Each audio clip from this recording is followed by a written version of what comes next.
ನಿನ್ನೆ ಶೆಟ್ರಂಗಡಿಲಿ ಅಕ್ಕಿ ಬೇಳೆ ಎಣ್ಣೆ ತಂದಿದ್ದೆ, 530 ರೂಪಾಯಿ ಆಗಿದೆ. ಫಸ್ಟ್ ಹೋಗಿ ಕೊಟ್ಬಾ ಇದರಲ್ಲಿ. ಸರಿ. ಹೋಗು. ಅಪ್ಪ, ನಮ್ಮ ಮಾರ್ಕೆಟಲ್ಲಿ ರಂಗಪ್ಪಜ್ಜ ಅಂತ ಒಬ್ರು ಇದ್ದಾರೆ. ಅವ್ರಿಗೂ 2 ವರ್ಷದಿಂದ ಹಿಂಗೆ ಆಗಿತ್ತಂತೆ ಕಾಲು. ಆವಾಗ ಇದೇ ಎಣ್ಣೆ ಹಚ್ಚಿ ಮಸಾಜ್ ಮಾಡಿದ್ರಂತೆ ಒಂದು 3 ತಿಂಗಳು. ಇವಾಗ ಪರವಾಗಿಲ್ಲಪ್ಪ, ಸ್ಟ್ಯಾಂಡ್ ಹಿಡ್ಕೊಂಡಾದ್ರೂ ನಡೀತಾರೆ. ಅದಕ್ಕೆ ನಾನು ಅದೇ ಎಣ್ಣೆ ತಂದುಬಿಟ್ಟೆ. 300 ರೂಪಾಯಿಗೆ 200 ml. ಸರಿ, ಹಚ್ತೀನಿ. ನೀನ್ಯಾಕೆ ಹಚ್ತೀಯೋ? ನಿಮ್ಮಮ್ಮ ಹಚ್ತಾಳೆ ಬಿಡು. ಯಾಕೆ ನಾನು ಹಚ್ಚಬಾರ್ದಾ? ಮಗ ತಂದೆ ಕಾಲು ಮುಟ್ಟಿದ್ರೆ ಏನಾಗುತ್ತೆ? ಸುಮ್ಮನೆ ಮಲ್ಕೊಳ್ಳಿಯಪ್ಪ ನೀವು.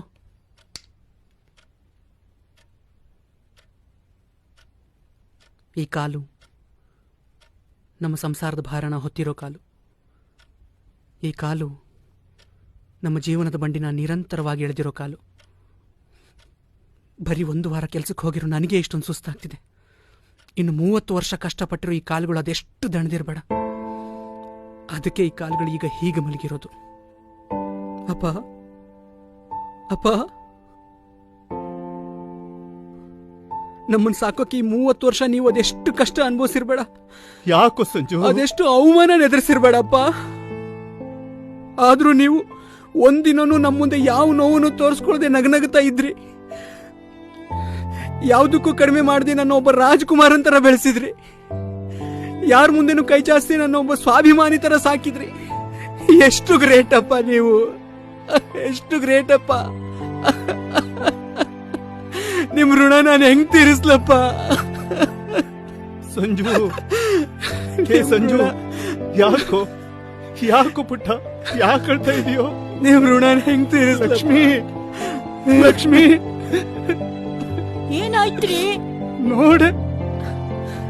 ಯಾಕೋ ಸಂಜು, ಸಂಜು, ಯಾಕೋ ಮಗನೇ? ಅಮ್ಮ, ನಾನು ಎಷ್ಟು ಅದೃಷ್ಟವಂತನಮ್ಮ. ಯಾರೋ ಒಬ್ರು ಹೇಳ್ತಾರೆ, ಅಪ್ಪ ಅಮ್ಮ ಇರೋವಾಗ ನಮಗೆ ಅವ್ರ ಬೆಲೆ ಗೊತ್ತಾಗಲ್ಲ, ನಮಗೆ ಅವ್ರ ಬೆಲೆ ಗೊತ್ತಾಗೋಷ್ಟರಲ್ಲಿ ಅವರೇ ನಮ್ಮ ಜೊತೆ ಇರಲ್ಲ ಅಂತ. ಆದ್ರೆ ನಾನೆಷ್ಟು ಅದೃಷ್ಟವಂತ ಅಂದ್ರೆ, ನೀವಿಬ್ರು ನನ್ನ ಜೊತೆ ಇದ್ದಾಗಲೇ ನನಗೆ ನಿಮ್ಮ ಬೆಲೆ ಗೊತ್ತಾಗಿದೆ. ನಾನೇನಾದ್ರೂ ಒಬ್ಬ ಚಕ್ರವರ್ತಿ ಆದ್ರೆ ಸಮಾಜ ದೃಷ್ಟಿಗೆ ನಾನೊಬ್ಬ ಚಕ್ರವರ್ತಿ, ಆದ್ರೆ ನಿಮ್ ದೃಷ್ಟಿಗೆ ಅವಾಗ್ಲೂ ನನ್ನ ಮಗನೇ.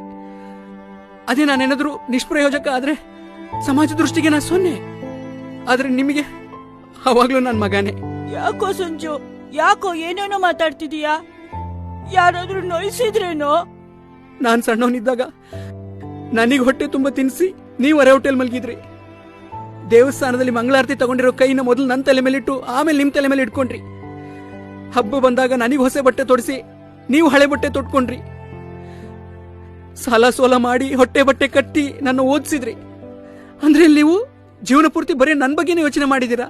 ಆದ್ರೆ ನಾವು ಮಕ್ಕಳು ಮಾತ್ರ ಯಾಕೆ ನಿಮ್ ಬಗ್ಗೆ ಯೋಚನೆ ಮಾಡಿದ್ರೆ ಯಾರ್ಯಾರ ಬಗ್ಗೆನೂ ಯೋಚನೆ ಮಾಡ್ತೀವಿ, ಯಾರ್ಯಾರ ಬಗ್ಗೆನೂ ಯೋಚನೆ ಮಾಡ್ತೀವಿ.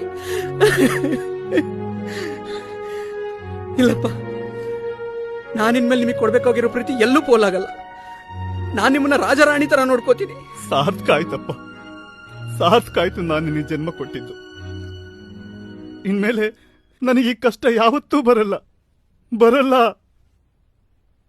ನಾನು ನಿನಗೆ ಹೇಳ್ಬೇಕಾದ ಏನೂ ಇಲ್ಲ ಕಣ ಸಂಜು. ಆದ್ರೆ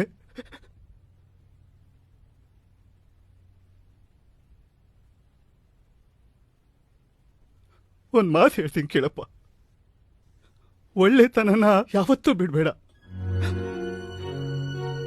ಅದೇ ನಮ್ಮನ್ನು ಕಾಪಾಡೋದು ಕಣ ಸಂಜು,